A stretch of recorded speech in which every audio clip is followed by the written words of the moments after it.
Pletak. Aduh bos, kenapa dilempar sih? Sam mengadu sembari mengusap keningnya. Lemparan sang bos cukup membuat dahinya nyeri. Dasar bos kejam, untung saja kakak ipar, jadi dia bisa menahan kekesalannya. Jangan usil. Sergah Saga sembari melotot tajam pada Sam. Asistennya itu kadang suka menyebalkan sikapnya, tapi Saga tidak sadar jika dia sendiri lebih menyebalkan dari Sam. Bukan usil bos, cuma bertanya saja. Sam membela diri. Aku perhatian sama bos. Tolong mengerti. Sama saja, kamu memang asisten dan adik iparku, tapi bukan berarti kamu bisa ikut campur urusan aku. Ketus Saga. Ingin dia mengajak Sam baku hantam saja sekarang. Baik bos, maaf. Sam mengalah. Minta maaf saja kerjamu. Saga tetap saja mengomel. Semua yang Sam katakan seolah tak ada benarnya sama sekali. Maaf bos. Mau aku lempar pulpen lagi? Ancam Saga, karena Sam terkesan meledeknya. Minta maaf saja berulang kali diucapkan. Ampun B0S, aku tidak berani. Sam terkekeh geli. Dia tidak takut sama sekali walaupun sang bos memarahinya. Dia tahu Saga tidak akan serius marah padanya. Gimana kabar kalian? Tanya Saga, sembari meletakkan ponselnya di atas meja. Dia menggoyang kursinya hingga tubuhnya berputar ke kanan dan ke kiri. Baik bos. Sahut Sam singkat. Apa sudah ada tanda-tanda aku akan punya keponakan? Goda Saga. Padahal jelas-jelas dia yang menikah lebih dulu daripada Sam dan Dinara, bagaimana bisa dalam waktu beberapa hari sudah bisa hamil? Apanya bos, malam pertama saja belum aku cicipi. Sam mencebik kesal. Ingat pada insiden malam pertama yang mengenaskan. Dinara yang tiba-tiba saja harus kedatangan tamu yang tidak diundang sama sekali. Sam ingin marah dan berteriak saja saat ini. Apa? Saga mendelik kaget dan sedetik kemudian dia tertawa kencang. Menertawakan nasib asistennya yang sungguh miris sekali. Hahaha. Kejam kau bos. Kini berganti Sam yang kesal. Pria itu merengut kesal. Andai saja bukan bos dan kakak ipar sudah dia gampar wajahnya. Kasihan kamu Sam, sudah dipermainkan adikku. Tapi tidak apa-apa, masih ada waktu yang panjang Sam, adikku sudah jadi istrimu selamanya. Saga mencoba menenangkan, walau tawanya tak bisa berhenti. Iya bos, aku sedang berusaha bersabar sekarang. Sam menghela napas panjang. Tak sabar lagi menunggu tamu sang istri segera nyah dari diri Dinara. Ya sudah, sana kerja Sam. Jangan hanya bergibah saja kerjamu. Usir Saga. Iya bos, iya. Dengan wajah kesal Sam segera meninggalkan tempat itu. Daripada kembali mendapatkan amarah sang bos, yang bisa berubah-ubah sesuka hatinya.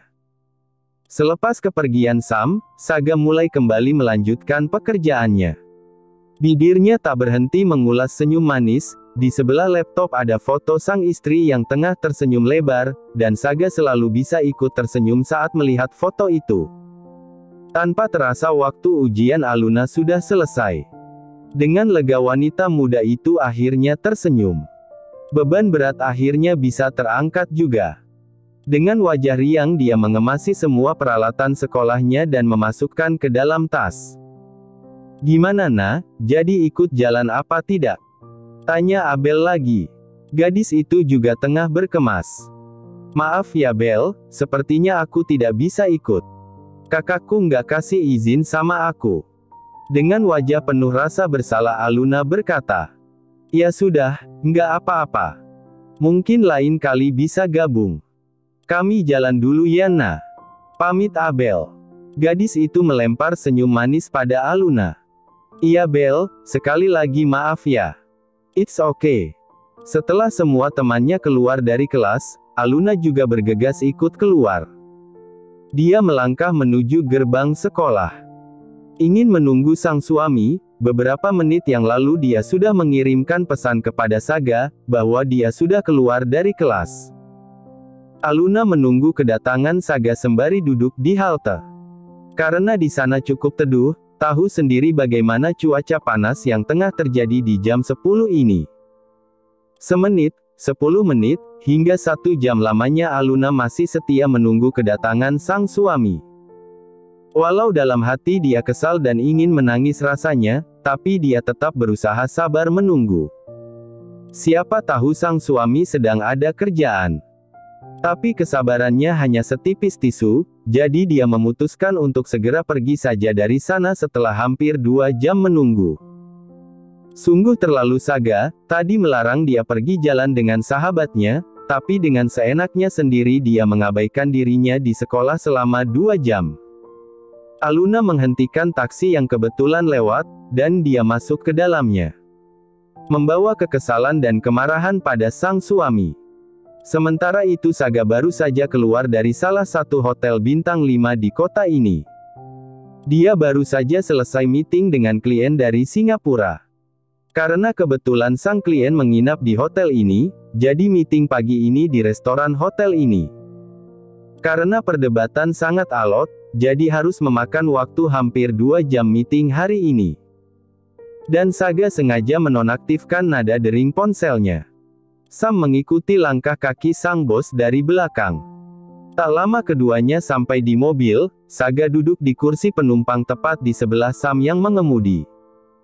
Pria itu menyandarkan punggungnya dengan nyaman sembari membuka ponselnya. Sit. Seketika Saga memaki saat melihat satu pesan yang bahkan sudah dikirim 2 jam yang lalu. Ada apa bos? Tanya Sam, pria itu menoleh sekilas pada sang bos. Sembari mulai menjalankan mobilnya. Istriku menunggu aku sejak 2 jam yang lalu Sam, sial. Dia pasti marah besar padaku. Kita ke sekolah istriku Sam. Titahnya tanpa banyak drama. Terbayang betapa marah dan kesalnya sang istri saat ini. Siap bos. Sam segera membawa mobil dengan kencang. Karena melihat wajah sang bos yang sudah gusar dan gelisah. Sudah pasti Saga sangat bingung. Saga segera melakukan panggilan pada nomor sang istri, tapi tidak ada jawaban. Sudah pasti wanita itu sangat marah padanya. Saga menyesal mengapa harus mematikan dering pada ponselnya. Tak lama kemudian mereka sampai di depan sekolah Aluna yang sudah sepi. Terang saja, saat ini bahkan sudah jam 12 siang hari. Pasti semuanya sudah pulang. Aku coba tanya dulu ke security Sam. Saga turun dari mobil, dan mendekati pos penjagaan yang ada di sebelah pintu gerbang. Selamat siang Pak, sapa Saga dengan ramah. Siang Pak, ada yang bisa dibantu? Tanya penjaga sekolah itu dengan ramah. Apa murid kelas 2 sudah pulang semua Pak? Tanya Saga. Sudah dari 2 jam yang lalu Pak, cari siapa memangnya? Cari Aluna Pak. Oh, non Aluna tadi saya lihat naik taksi. Sudah cukup lama duduk di halte, entah siapa yang ditunggu. Hati Saga mendadak sakit. Terbayang sang istri duduk sendiri di pinggir jalan menunggu suami kurang ajar macam dia. Saga menghela napas panjang, lalu dia meraih dompet dari kantong celana. Mengeluarkan beberapa lembar uang 100.000, dan memberikan pada security itu. Makasih atas informasinya Pak, ini tolong diterima. Buat beli makan siang Bapak sama temannya. Masya Allah, terima kasih banyak Pak, semoga dilancarkan rezekinya. Dengan wajah berbinar, pria itu menerima pemberian Saga. Amin, sama-sama Pak. Permisi. Dengan langkah lunglai, Saga berjalan kembali menuju ke mobil. Dia masuk ke dalam dengan wajah murung. Bagaimana bos? Sudah pulang Sam, kita ke kantor saja. Pasti dia sudah pulang ke rumah. Titah Saga. Baik bos. Di sisi yang lain, Aluna tampak tengah berada di rumah sang mama. Dia memang sengaja ke tempat Lani, untuk menghilangkan kekesalan dalam hatinya. Tadi sudah izin suami kamu, kan? Tanya Lani lagi. Dia menduga jika putrinya tengah bertengkar dengan sang suami. Tak biasanya dia ke rumahnya sendirian. Sudah Ma, tenang saja. Sahut Aluna santai. Dia ingin sedikit memberikan pelajaran pada sang suami, agar tidak seenaknya sendiri saja bersikap. Apa dia kira, punya istri bocah bisa diatur seenaknya sendiri? Kamu jangan bohong nak, tak baik marah sama suami. Tukas Lani tak percaya. Wanita itu menatap sang putri dengan menyelidik. Dia kaget saat mendapati Aluna muncul di depan rumahnya. Beruntung saat itu Riko baru saja pergi kerja. Mama kenapa menuduh aku seperti itu ma? Apa aku nggak boleh datang ke rumah mama ini? Apa Om Riko melarangnya? Al-Magistrat menatap kecewa pada Lani. Dia yang ingin menenangkan diri sejenak malah harus dijejali pertanyaan dan dugaan dari sang mama. Bukan seperti itu sayang, kamu boleh kapan saja datang ke rumah mama. Om Riko juga tidak akan pernah melarang, hanya saja mama takut jika kamu sedang bertengkar dengan suamimu. Tidak ma, aku tadi dari sekolah. Kebetulan ujian hari ini sudah selesai, dia aku chat nggak ada balasan mungkin sedang meeting. Makanya aku mutusin untuk kesini sebentar. Sahut Aluna. Semoga saja sang mama tidak akan panjang bertanya. Ma, aku lapar apa mama ada makanan? Oh iya, pasti kamu lapar karena ini sudah lewat makan siang. Kebetulan mama baru saja memasak sayur bayam dan goreng ikan. Wah, pasti enak ma, sambalnya ada kan? Tanpa menunggu lama Aluna membuntuti sang mama menuju meja makan. Tentu saja ada sayang, makan yang banyak. Biar mama cepat dapat cucu. Goda Lani. Makan yang banyak nah, mama nggak sabar ingin punya cucu. Goda Lani. Wanita itu terkekeh geli sendiri. Membayangkan semudah ini akan dipanggil nenek oleh cucunya. Seketika Aluna tersedak salivannya sendiri. Ucapan Lani sangat menggelitik hatinya. Saat hati sedang gundah sang mama malah membahas cucu lagi. Sungguh sangat terlalu. Apa-apaan sih mama? Bisa-bisanya ngomongin soal cucu. Aku saja masih sekolah ma. Aluna duduk dengan bibir manyun. Tanpa basa dia segera saja mengambil nasi sayur dan lauknya. Tak lupa sambal beberapa sendiri sudah dia bubuhkan di atas nasinya. Astaga nak, jangan banyak-banyak sambalnya. Nanti perut kamu sakit. Lani menatap cemas pada putrinya. Kebiasaan Aluna sejak dulu yang paling suka makan pedas. Dia tak pernah pilih-pilih makanan, asal pedas dan enak saja dia pasti suka. Tidak akan ma, tahu sendiri aku pecinta pedas. Ayo makan ma. Dengan lahap Aluna menyantap makanannya. Ternyata kesal dan marah juga cepat membuat perut lapar. Apalagi dia tadi selama 2 jam duduk seperti orang bingung di halte. Keterlaluan memang suaminya. Tidak punya perasaan sama sekali. Iya, mama juga akan makan. Lani menuang air pada gelas Aluna. Setelah itu dia juga ikut duduk bergabung dengan putrinya. Tak lama ibu dan anak itu mulai makan bersama. Apa saja yang dimasak oleh Lani, selalu cocok di lidah Aluna. Masakan sang mama tak pernah gagal di lidahnya. Walau itu hanya tumis kangkung saja, akan terasa seperti udang rasanya. Bagaimana pernikahan kamu nak? Tanya Lani. Dia menatap wanita muda yang duduk di depannya, yang tampak lahap sekali makan. Seperti orang yang belum makan sebulan saja. Baik ma. Jawab Aluna singkat. Karena dia masih agak kesal pada suaminya, jadi malas saat ada yang membahas tentang dia. Suami kamu baik, kan? Tanya Lani, di sela aktivitas makan mereka. Tak henti-henti dia selalu bertanya tentang rumah tangga putrinya. Dia akan menyesali seumur hidup, jika menantunya ternyata tidak bisa diandalkan. Sangat baik ma. Sahut Aluna tegas. Walau kadang menyebalkan, tapi biarlah di mata sang mama hanya kelihatan baiknya saja.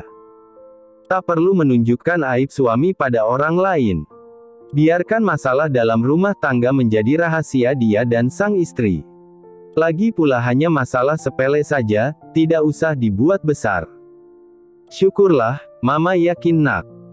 Saga adalah laki-laki yang baik dan bertanggung jawab padamu. Lani tersenyum bahagia. lega mendengar rumah tangga sang putri baik-baik saja.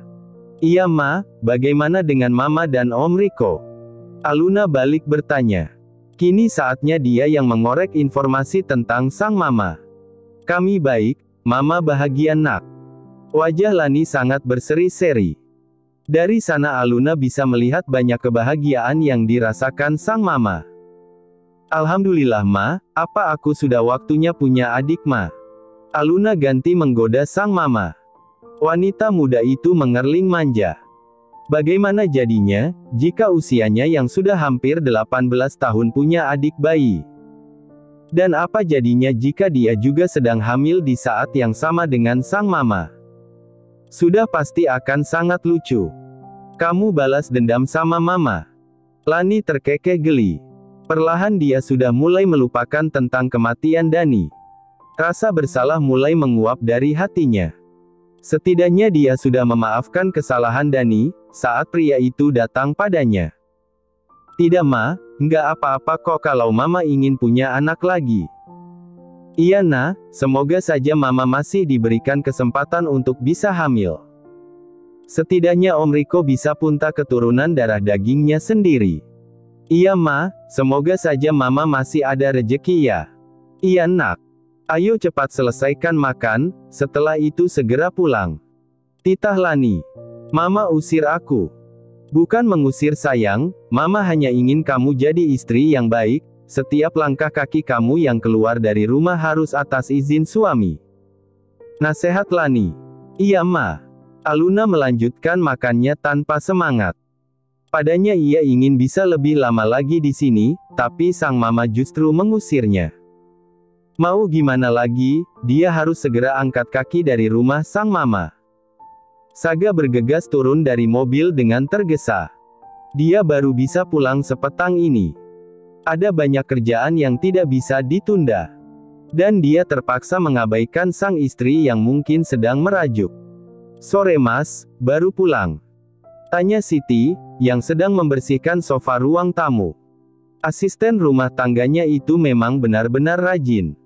Dia tak pernah sekalipun terlihat menganggur. Iya Mbak, apa istriku ada di atas? Tanya Saga datar. Dia tak akan pernah beramah tamah dan bermanis-manis dengan wanita selain istri dan mamanya. Mbak Una belum terlihat pulang Mas, saya pikir tadi bersama Mas Saga. Sahut Siti bingung. Dek. Saga benar-benar kaget. Seketika jantungnya seolah lepas dari tempatnya. Mendengar sang istri tidak ada di rumahnya. Apa Mbak nggak bohong? Sejak berangkat pagi tadi dia belum pulang Mbak. Tanya Saga sekali lagi. Belum Mas, saya pikir bersama Mas Saga tadi. Siti sangat takut. Bagaimana jika sang majikan murka padanya? Dia sangat tahu, bagaimana cintanya Saga pada istri kecilnya. Kenapa Mbak tidak kasih kabar padaku? Sergah Saga kesal. Dia segera naik ke lantai atas, sembari melakukan panggilan pada nomor sang istri. Tapi seperti tadi, Aluna tak mau mengangkat panggilan teleponnya. Saga bertambah gusar. Kemana kamu sayang, please pulanglah. Jangan buat aku bingung begini. Aku janji akan mengabulkan semua keinginan kamu. Mau jalan-jalan dengan sahabat kamu, tidak akan aku larang lagi. Saga terus saja menggumam dalam hati. Dia masuk ke dalam kamar dan berganti menelepon sang mertua. Untung saja dia menyimpan nomor ponselnya, jadi bisa digunakan saat darurat begini. Halo Ma. Sapa Saga, begitu panggilan diterima sang mertua. Halo Nak Saga, ada apa? Apa Una sudah sampai di rumah? Lani bertanya dari ujung panggilan. Apa tadi istriku ke rumah Mama? Tanya Saga dengan lemas. Dia terduduk dengan lesu di tepi ranjang. Ya, tadi sepulang dari sekolah dia mampir. Katanya nunggu kamu nggak datang, mungkin sedang meeting. Sempat minta makan siang juga, tapi tak lama dia pamit pulang. Penjelasan Lani menambah kekhawatiran Saga. Jadi Aluna sudah pamit pulang sejak siang, tapi kenapa sesore ini belum pulang juga? Ada di mana dia sekarang? Tapi kenapa belum sampai di rumah ya Ma? Apa tadi bilang akan mampir kemana dulu gitu mah? Tanya Saga lagi. Dia benar-benar kalut dan bingung. Harus mencari kemana lagi? Tidak ada nak, dia pamit langsung pulang. Aduh, kemana anak itu? Nggak biasanya dia seperti ini. Lani Taurung ikut cemas juga. Aku akan mencari dia ma, tadi sempat izin mau jalan sama temannya. Semoga saja dia cepat pulang. Tolong kabari Mama ya nak jika Una sudah pulang. Baik ma. Saga menutup telepon, dan dia bergegas menuju pintu kamar, berniat segera mencari sang istri walau bingung harus mencari kemana, tapi dia tak bisa jika harus diam menunggu di rumah saja. Baru saja akan membuka pintu, dari luar pintu tiba-tiba terbuka dan Aluna masuk tanpa rasa bersalah sama sekali. Sayang, akhirnya kamu pulang juga. Pekik Saga dengan bahagia. Dia benar-benar lega, saat melihat Aluna pulang dengan sehat tanpa kurang suatu apapun. Terima kasih sudah menonton, guys. Jangan lupa klik like jika kalian menikmati cerita ini, subscribe untuk update konten seru lainnya, dan tinggalkan komentar di bawah tentang apa yang kalian pikirkan atau cerita apa yang ingin kalian dengar selanjutnya. Dukungan kalian sangat berarti. Sampai jumpa di video berikutnya.